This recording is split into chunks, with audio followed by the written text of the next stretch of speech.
कान्हा, तुमने ही तो कही थी कि मैं तुम्हारा सत्य तुम्हारी मैया को ना बताऊं। फिर तुमने स्वयं ही उन्हें अपने सत्य के बारे में क्यों बताया? दाऊ के मन में यही शंका थी बाबा। उन्हें भी मैंने यही कहा था कि मैया को कभी ना कभी तो मेरा रहस्य पता चलना था। किसी और से जानकारी मिलती तो उन्हें अधिक दुख होता। इसीलिए मुझे लगा अच्छा यही है कि इन्हें मेरा सत्य से मुझसे पता चले। वैसे भी मैया से भेद छुपा के मुझे अच्छा नहीं लगता बाबा। इतने वर्षों में मैं जब जब मैया से कुछ भी छुपाता था तब तक मेरे हृदय को भी पीड़ा होती थी।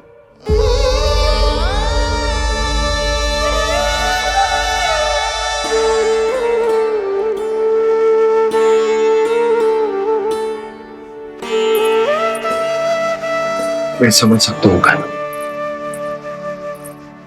क्या सोच रहे हो? कछु ना। क्या कछु ना? पता भी है ये सारे बालक कल रात से भूखे हैं। दो। कान्हा चल।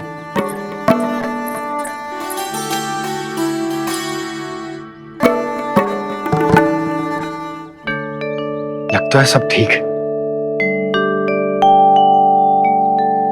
क्या ठीक है? कछु ठीक ना है। बहुत कठिन है, पर मैं प्रयास कर रही हूं कि स्वयं को समझा पाऊं कि मेरा लल्ला मेरे प्रभु श्रीहरि का अवतार है।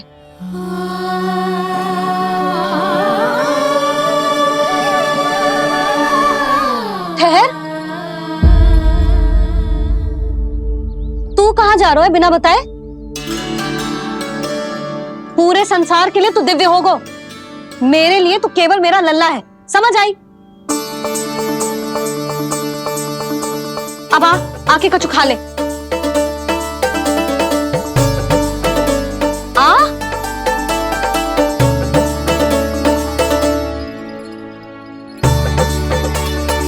ले खा। पहले आप खाओ मैया। तू खा पहले। मैंने कही ना, तू अब भी मेरा लल्ला ही है जो कल रात से भूखा है। इसीलिए अब चुपचाप खा। और जे मत ही सोचियो कि मैया को सत्य का पता चल गया है तो कछु कहेगी ना। तेरी मैया हूं कान्हा, कस के डांटूंगी और आवश्यकता पड़ी ना तो डांटूंगी भी और दंड भी दूंगी। और फिर भी बात ना मानी तो स्मरण है ना ओखल?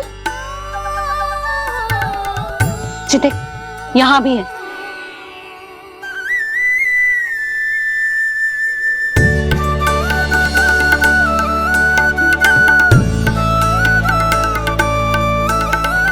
आपकी डांट फटकार और दंड में फूलों से भी अधिक मिठास है भैया। प्रेम है तेरा ऐसा निराला, विवश हो कर आए जगपाला।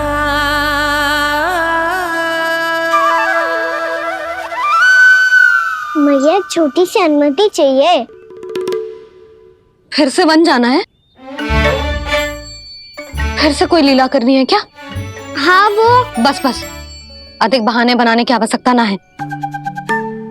ठीक है चला जा, पर वन के अधिक भीतर ना जाना। समझ आई?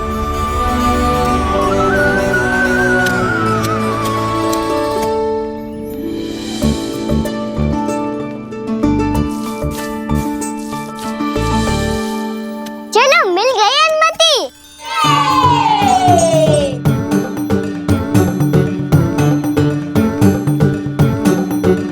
राहु आप ना चलोगे हमारे साथ खेलने? नहीं, तुम जाओ, मुझे पौधा लगाना है। पर क्यों दाऊ? क्योंकि माँ ने कहा है आज मेरा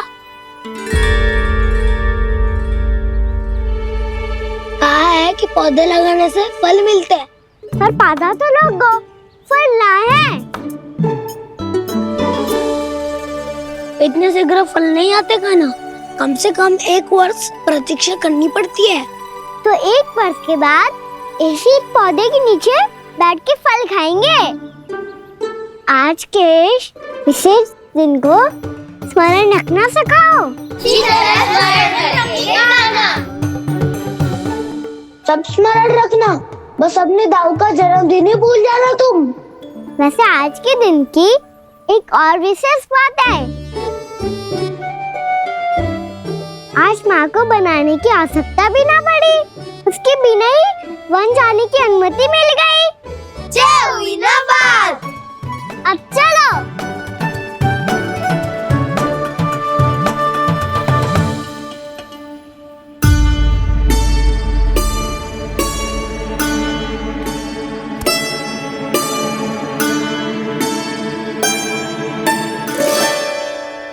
बलराम, कहाँ थे तुम?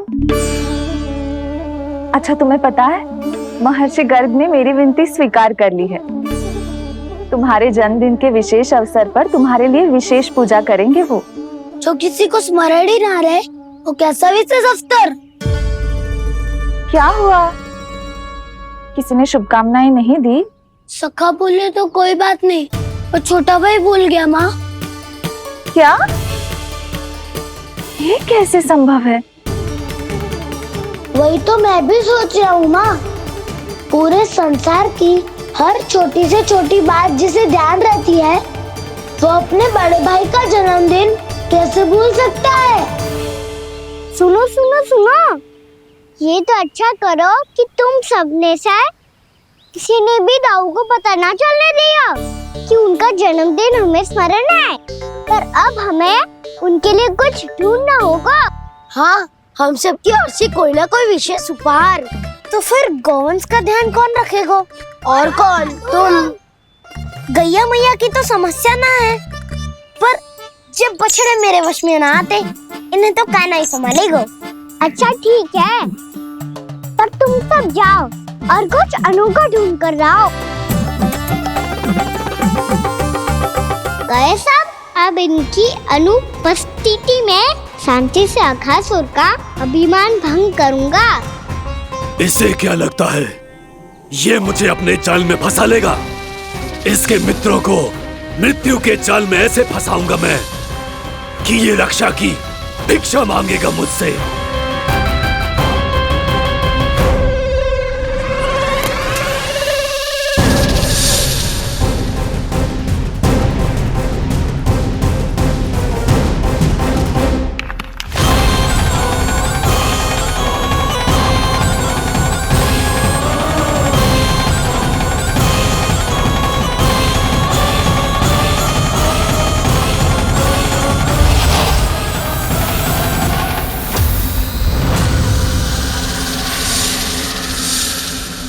क्या ले चलूं बलराम के लिए जो हो बहुत विशेष?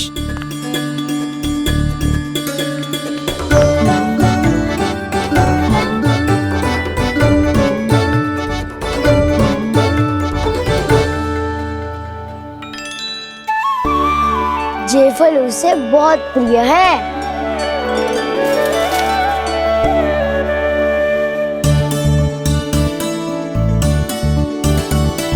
ये पत्थरी के रत्न।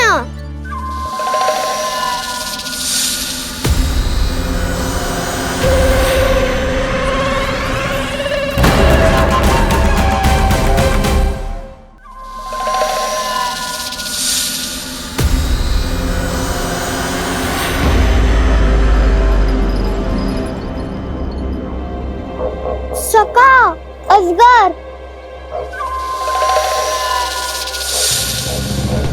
भयभीत मत हो वसंता, ये तो केवल एक कंदरा है। अजगर हो तो ऐसे मुंह खोल के थोड़ी ना बैठे रहते हो। और नहीं तो क्या, पर एक बात तो है, आज तक ऐसा कछु ना देखो। अद्भुत। चलो भीतर चल के देखते हैं, क्या पता बलराम के लिए कुछ अनोखा, कुछ अद्भुत मिल जाए। जो गंदरा बाहर से इतनी सुंदर लग रही है, उसके भीतर कछु न कछु सुंदर मिलेगो ही। तो सस्ते में असगर हुआ तो कहना है ना, बच्चा के बाहर निकाल देंगे, जैसे स्वयं बकासुर के देह से बाहर आया था।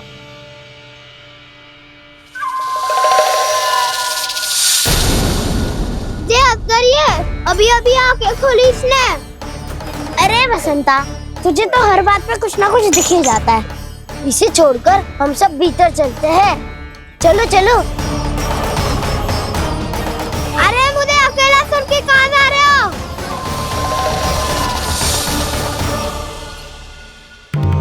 बहुत देर हो गई मुझे अकेला देखकर भी। आगासुर ने अभी तक आक्रमण नहीं किया।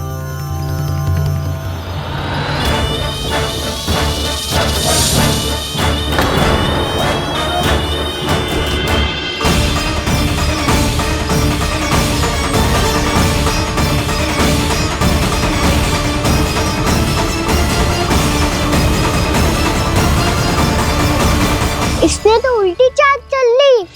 मुझे आघात करने के स्थान पर मेरे सखा को ही अपना आहार बना लिया। उसके सखाओं को आहार बना लिया है मैंने। अब उस विष्णु अवतार को इनकी रक्षा करने आना ही पड़ेगा, और तब मैं उसके प्राण लेकर अपना प्रतिशोध पूरा करूंगा। गैया मैया, अपना ध्यान रखना। मुझे सखा को मुक्त कराने जाना होगा।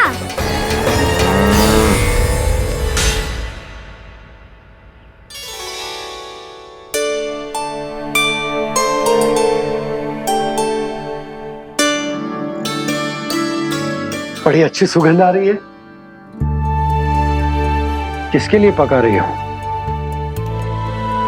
कान्हा और उसके सखाओं के लिए। अभी तक जैसा वापस ना आए हैं, अब मैं ही जाऊंगी, जाके दे आऊंगी। उन्हें भूख लगी आई होगी ना। यशोदा, मैंने तुमसे इतनी बड़ी बात छुपाई, उसके लिए मुझसे क्रोधित हो ना? ना, आपके स्थान पे मैं होती तो मैं भी ऐसा ही करती। और भगवान की इच्छा से बड़ा तो और कछु ना होता है। पर अब मुझे जाना होगा। जिस सारे बालकों ने रात से केवल फल खाया हुआ है।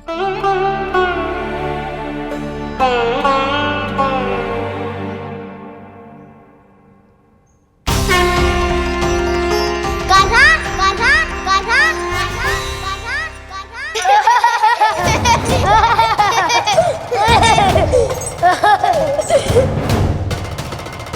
ध्वनि गूंज रही है। ये कंदरा ही है। चलो और भीतर चल के देखते हैं।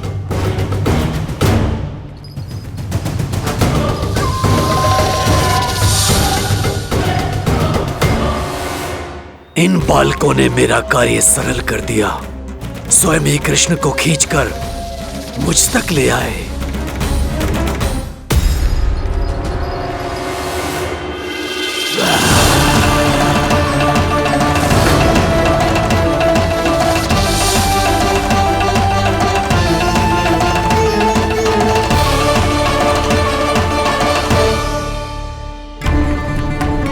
कहाँ गए ये सब? दिखाई नहीं दे रहे। ये यहाँ खड़ा क्यों है? भीतर आ बालक, ताकि तुझे और तेरे सखाओं को एक साथ बचा लूं मैं। लगता है अब मुझे ही कुछ करना होगा।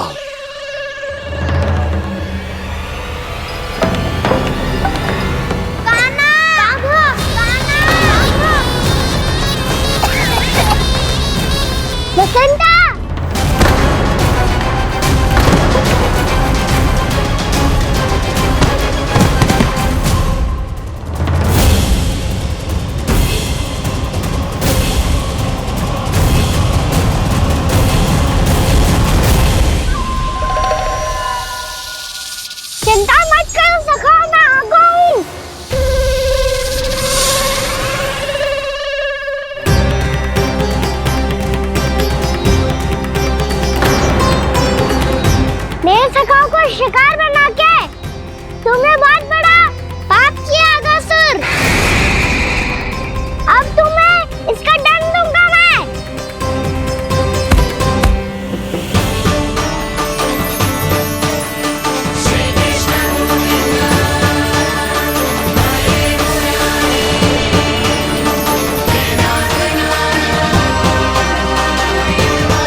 ये क्या हो रहा है मुझे? कैसी माया है ये?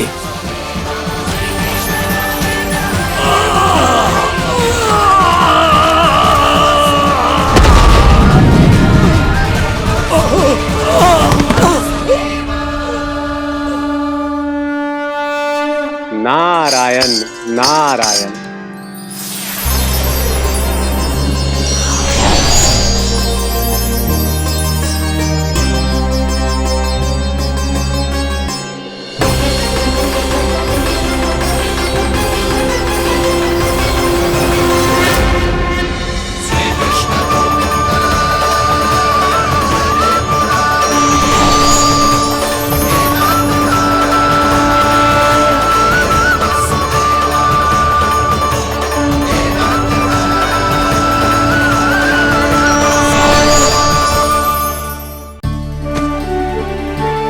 मैंने इतने पाप किए हैं प्रभु, फिर भी आपने स्वयं मुझे मुक्ति प्रदान की। ऐसा सौभाग्य मुझे क्यों मिला प्रभु? ये तो होना ही था अगासुर। यही था विधि का विधान। पूर्व जन्म में तुम राक्षस शंखचूड़ के पुत्र थे, युवा थे, बहुत बलवान और कामदेव के समान आकर्षण होने के कारण बहुत गर्व हो गया था। एक दिन एक बहुत ही ज्ञानी और बलशाली ऋषि उसी नदी में स्नान कर रहे थे, जिसके स्वच्छ जल में स्नान करके तुम अपनी कांति को और भी अधिक बढ़ाने आए थे।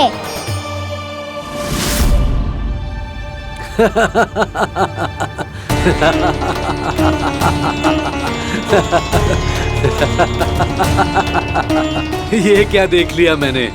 भला कोई इतना वक्र भी हो सकता है? एक कुरुवृद्ध, इसी क्षण मेरी दृष्टि से दूर हो जा। किसी भयानक श्राप की भांति कहीं तेरी इस देह की छाया मेरे सुंदर स्वरूप पर न पड़ जाए। भाग जा यहाँ से।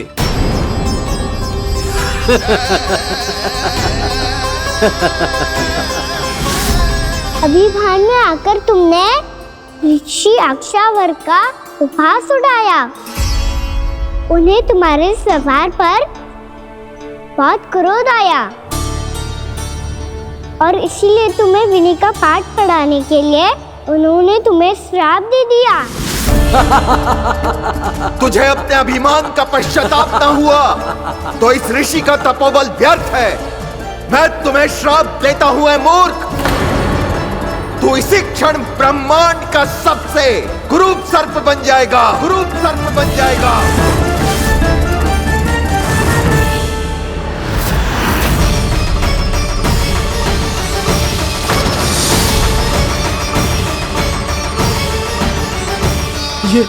ये क्या हो रहा है मुझे? मेरी त्वचा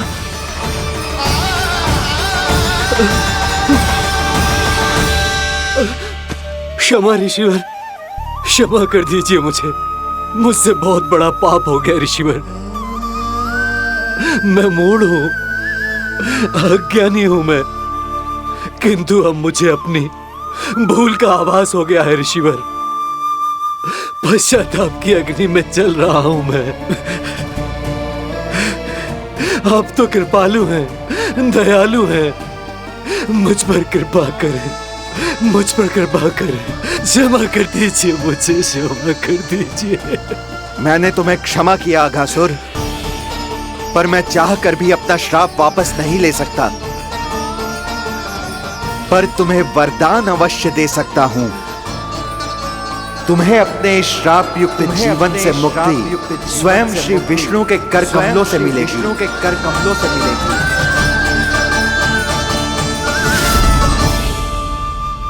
आज मैंने उनके महर्षि के इसी वरदान को पूरा किया है।